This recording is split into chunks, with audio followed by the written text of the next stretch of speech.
Oi pessoal, sou Roger Marinho, da ONG Meu Propósito, e estamos juntos em mais um Café com Propósito, o podcast da ONG Meu Propósito.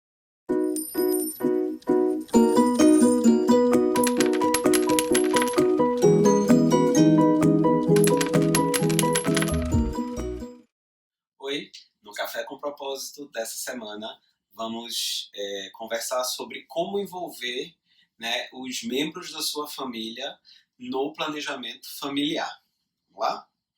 Bom, todo mundo sabe, que planejamento, orçamento em geral, não é um assunto muito fácil, não é um assunto divertido que toda família gosta de conversar, mas à medida que a gente veio falando, nesses últimos episódios, deu para perceber que um bom planejamento financeiro familiar é aquele que consegue engajar todos os membros da família, tá? Motivá-los a economizar e a investir. Claro que isso nem sempre é uma tarefa fácil, mas a ideia é a gente discutir nesse episódio de hoje como a gente consegue engajar o máximo de pessoas da família para conseguir esse sucesso. Tá bom?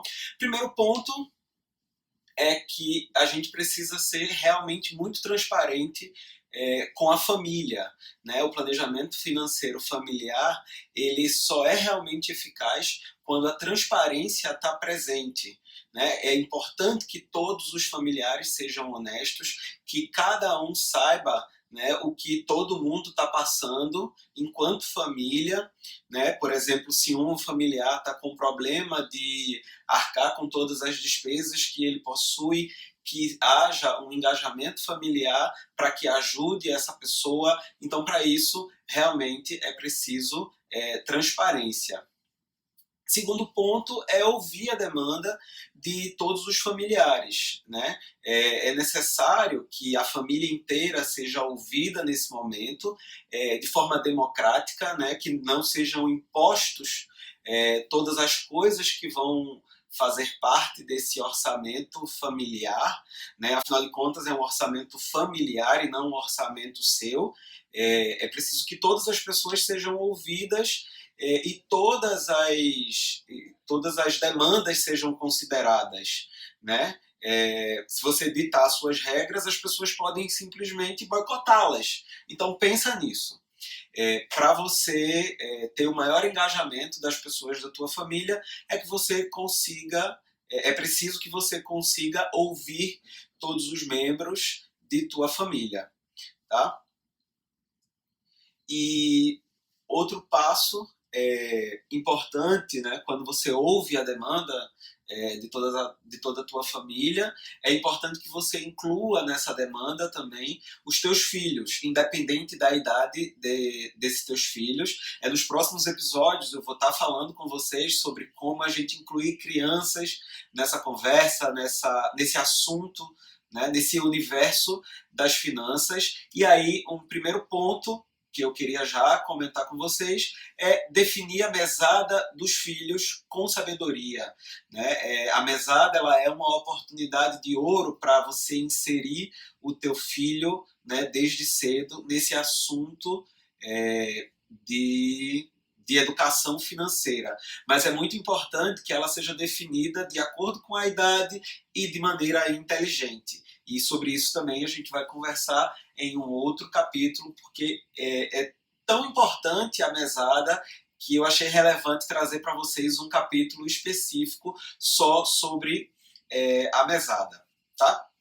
Então, ouvindo, sendo transparente com todo mundo e ouvindo a demanda de cada um, é importante fazer um controle conjunto desses gastos, Nos últimos episódios a gente veio falando sobre controle de gastos e etc.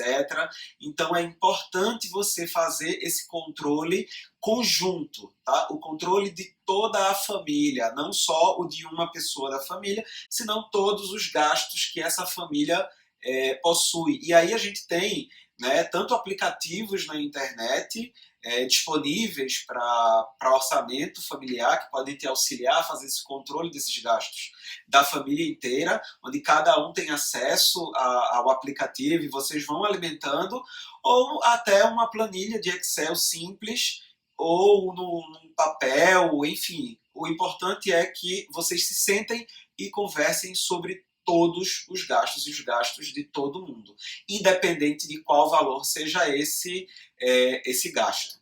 Tá bom? E para fazer isso, né, para fazer esse corte de gastos e etc., é importante que vocês criem metas de economia coletiva. A meta de economia ela não é de uma única pessoa, ela precisa envolver toda a família. Então, quando você fala com a tua família, quando você envolve a tua família e você decide, né, você acha importante, a gente tem uma conta de energia muito alta e a gente consegue reduzir essa conta de energia, é importante que vocês delimitem conjuntamente uma meta.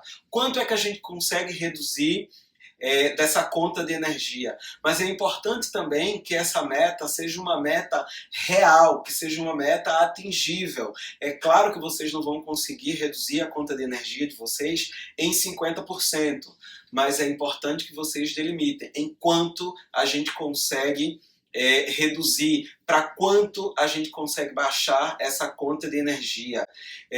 Cuidado, né, nesse ponto, para não deixar que coisas importantes sejam levadas para esse campo da economia. Por exemplo, a educação dos teus filhos, ela não pode jamais entrar no campo da economia, da meta de economia, se isso for comprometer o rendimento e a educação dos seus filhos.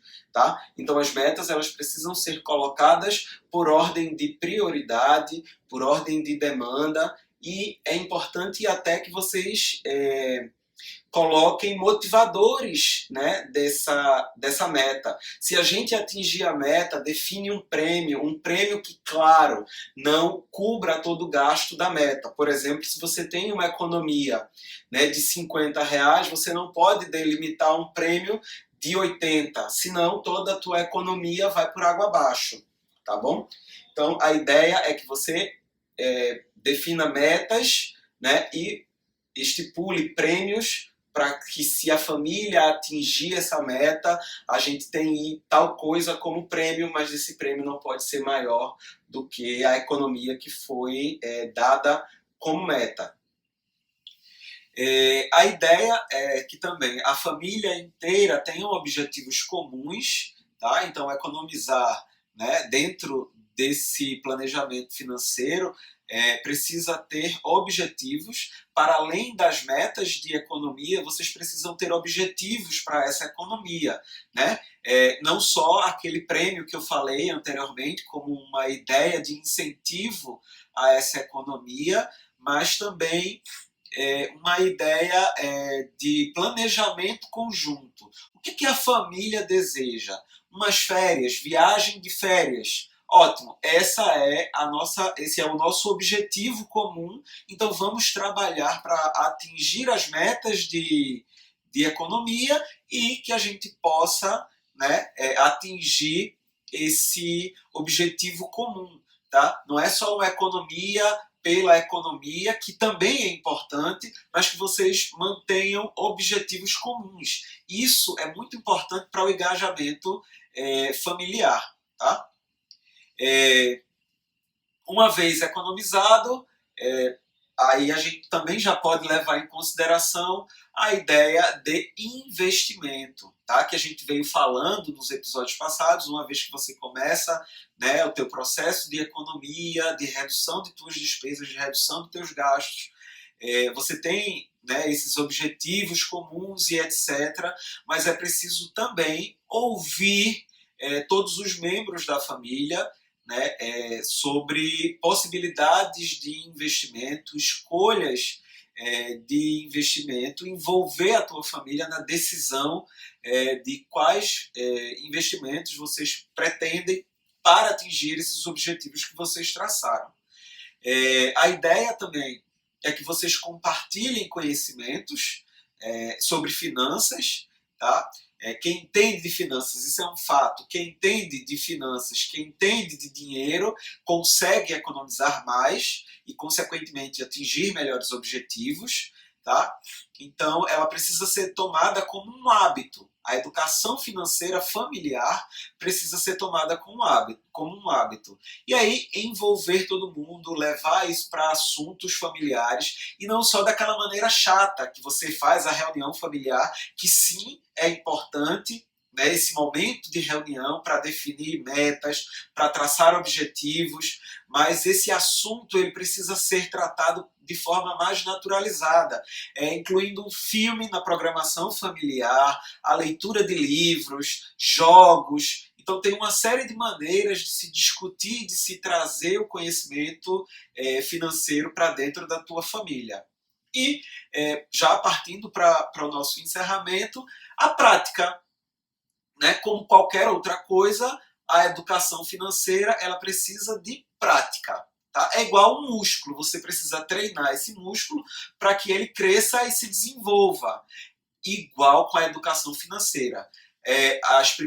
Os primeiros orçamentos familiares que vocês vão fazer juntos não vai ser o melhor planejamento da vida de vocês, mas como qualquer coisa na vida, requer prática, amadurecimento e crescimento junto.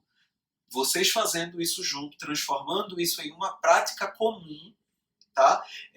Vocês vão conseguir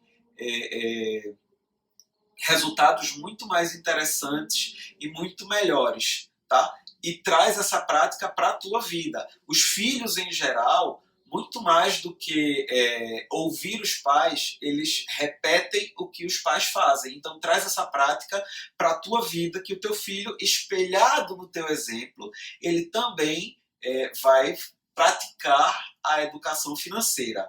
Tá? Então, ensinar sobre a educação financeira no Brasil, né, principalmente, a gente sabe que ela é pouco comum, ela é uma atitude muito pouca, né, na vida das pessoas. O brasileiro médio ele não tem conhecimento financeiro, não tem educação financeira, e ela é essencial principalmente para as crianças. Introduza a educação financeira para os seus filhos desde criança. Tá? Então, você vai fazer com que ele cresça com educação financeira, você vai fazer com que ele cresça com o conhecimento para a vida. Educação financeira, para além da educação regular que o filho recebe na escola, ela precisa ser tratada também em casa como uma rotina. O dia a dia da família precisa ser pautado na educação financeira. Então, essa é a nossa conversa desse episódio de hoje. Espero que vocês tenham gostado. Não esquece de curtir, compartilhar e comentar. Fala pra gente quais são as dúvidas, sobre que assuntos vocês gostariam de ouvir, e a gente se vê em outros podcasts. Tá bom? Tchau.